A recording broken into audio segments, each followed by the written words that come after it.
ઉનાળાની ગરમીમાં ઝટપટ નાસ્તો બનાવવો છે અને હેલ્ધી પણ બનાવવો છે અને ટેસ્ટી પણ બનાવવો છે, તો શું કરીશું? તો આજે હું તમારી સાથે પૌવા અને ચોખાના લોટનો એકદમ સરસ હેલ્ધી નાસ્તો ઝટપટ બને તેવો લઈને આવી છું. તો પૂરી રેસીપી જોજો અને કમેન્ટ કરી જરૂરથી કહેજો. સ્વાગત છે આપ સૌનું. તો આજથી આપણે મસ્ત મજાના નાસ્તાની રેસીપી ચાલુ કરવાના છે. તો એકદમ ફટાફટ ઝટપટ કઈ રીતે બને અને હેલ્ધી પણ કઈ રીતે હોય, ઓછા તેલમાં બને, તો એવા નાસ્તા આજથી આપણે શરૂ કરવાના છે.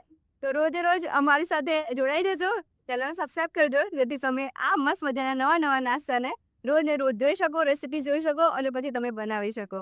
તો ચાલો મિત્રો શરૂ કરીશું. આજનો નાસ્તો છે પૌવા અને ચોખાના લોટમાંથી. તો એકદમ હેલ્ધી નાસ્તો છે. માત્ર 2 ચમચી તેલમાં નાસ્તો બની જશે. તો તમે એમ કહેશો કે કઈ રીતે 2 ચમચી તેલમાં? તો ચાલો આપણે રેસીપી શરૂ કરીશું.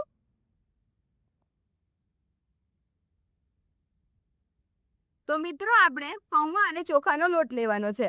તો જેટલા પૌવા હોય તેનાથી અડધો આપણે ચોખાનો લોટ લેવાનો છે. જે તૈયાર મળે માર્કેટમાં તે જ છે ઝીણો દળાવેલો લોટ.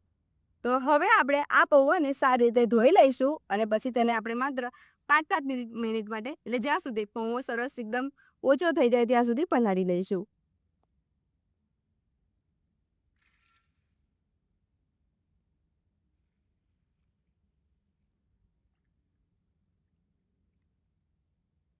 તો મિત્રો પૌવા આપણે ધોઈ લીધા છે અને પલાળી રાખ્યા હતા.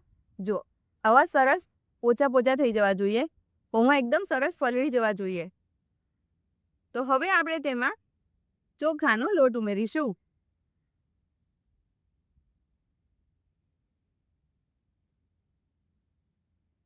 અને અડધો કપ થી પોણો કપ જેટલું દહીં ઉમેરીશું.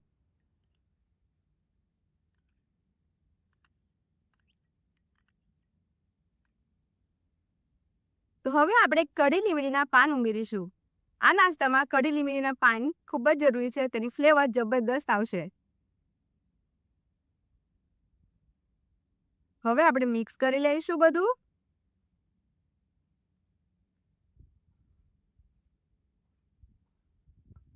હવે આપણે આ મિક્સર તૈયાર કર્યું છે તેને એક મિક્સરના જારમાં ટ્રાન્સફર કરીશું.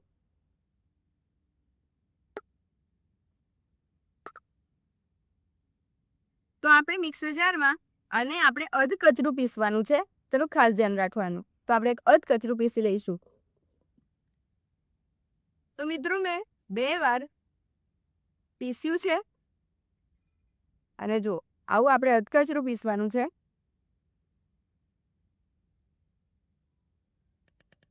હવે આપણે ફરીથી આ જ વાસણમાં કાઢી લઈશું.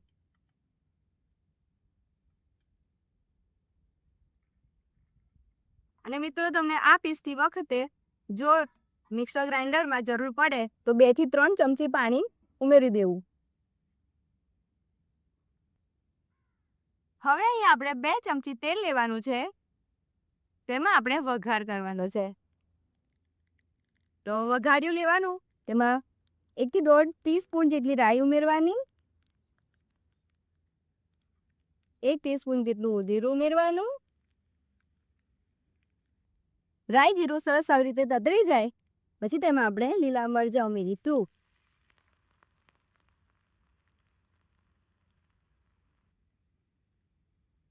અને હવે આપણે આ ગરમ વઘાર જ આવી રીતે નાસ્તામાં ઉમેરવાનો છે.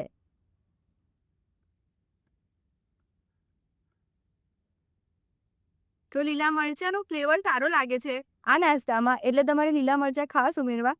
તીખું ગમે તો તીખું અને મોળું ગમે તો મોળું. પણ તમારે શું કરવાનું છે કે લીલા મરચાંને વધારે નથી તાંતરાવા દેવાના, આવા અધકચરા રાખવાના છે.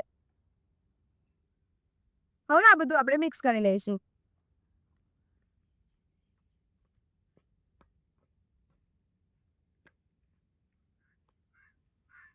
હવે આપણે મીઠું ઉમેરી દઈશું. તો સ્વાદ મુજબ મીઠું ઉમેરવાનું છે.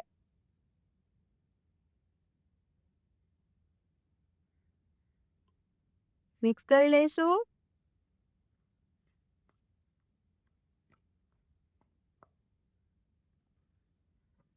આ બધું આપણે આવી રીતે હાથથી સારી રીતે મિક્સ કરશું.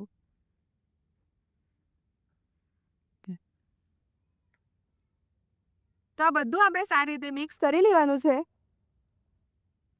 તો મિત્રો આપણે સરસ મિક્સ કરી લીધું છે. હવે આપણે હાથમાં થોડું પાણી લેવાનું છે, એટલે કે હાથને ભીના કરવાના છે. અને પછી આ મિશ્રણને અડધે હાથમાં લેવાનું અને પછી તમને જેટલા શેપમાં ગમતા હોય ને તેટલા આવી રીતે બોલ્સ બનાવવાના. નાના તો નાના, મોટા તો મોટા. તો મિત્રો તમારે હાથમાં મિશ્રણ લેવાનું અને ત્યારબાદ આવી રીતે ટીક્કી કરવાની છે. ટીક્કી જેટલો માપ તમને ગમતો હોય નાનો મોટો તેવો લેવાનો. પછી વચમાં આવી રીતે કાણું કરવાનું છે. તો મેં ખડી લીમડીની ડાળખી લીધી છે. જો તો બસ આપણે આવી રીતે બધી જ ટીક્કીને રેડી કરવાની છે.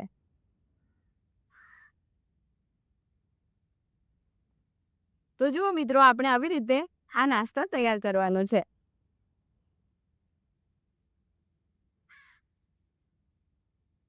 હવે આને આપણે ઢોકળિયામાં બાફવા મૂકીશું.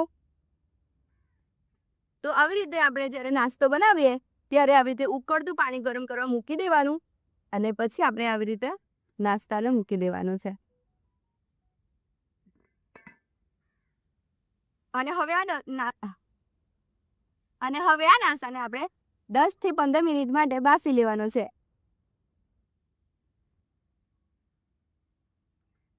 મિત્રો હવે આપણે 10 મિનિટ થઈ ગઈ છે તો ધોઈ લઈશું. તો આવી રીતે આપણે નાઈફ ટેસ્ટ કરી લેવાનું. જો એકદમ સાફ આવે એટલે સમજી લેવાનું કે આપણો નાસ્તો બનીને તૈયાર છે.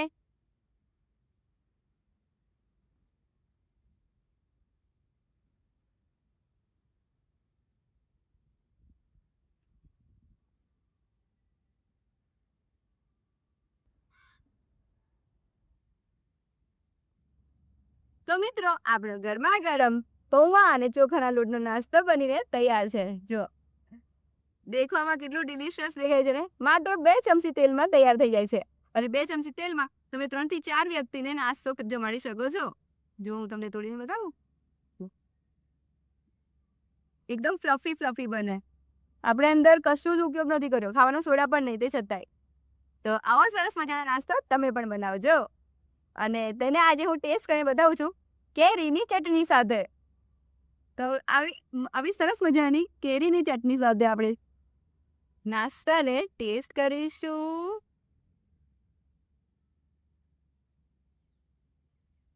તો જોતા જ મોંમાં પાણી આવી જાય એવા નાસ્તાને આપણે કેરીની ચટણી સાથે સર્વ કરીને જ્યારે કોઈને પણ પીરસશું ને તો તમારા વખાણ કરતા થાકે નહીં. હવે ખાઈશું. પછી દેવજી તમે ટેસ્ટ કરો. ના, પહેલા તો ટેસ્ટ કર.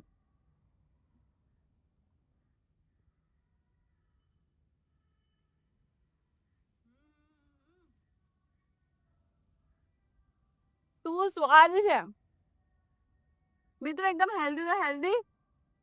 દરેક વ્યક્તિ આસાનીથી બનાવી શકે, ઝટપટ ખાઈ શકે એવો નાસ્તો છે. તો તમે પણ આવી રીતે આ નાસ્તો જરૂરથી બનાવજો. Thank you darling. મિત્રો, મારી હેલ્ધી રેસીપી પસંદ આવી હોય તો વિડીયોને લાઈક અને કમેન્ટ કરીને ચેનલને સબસ્ક્રાઇબ કરી દેજો. ફરીથી મળીશું એક મસ્ત મજાની રેસીપી સાથે. ત્યાં સુધી તમારું ધ્યાન રાખજો. લવ.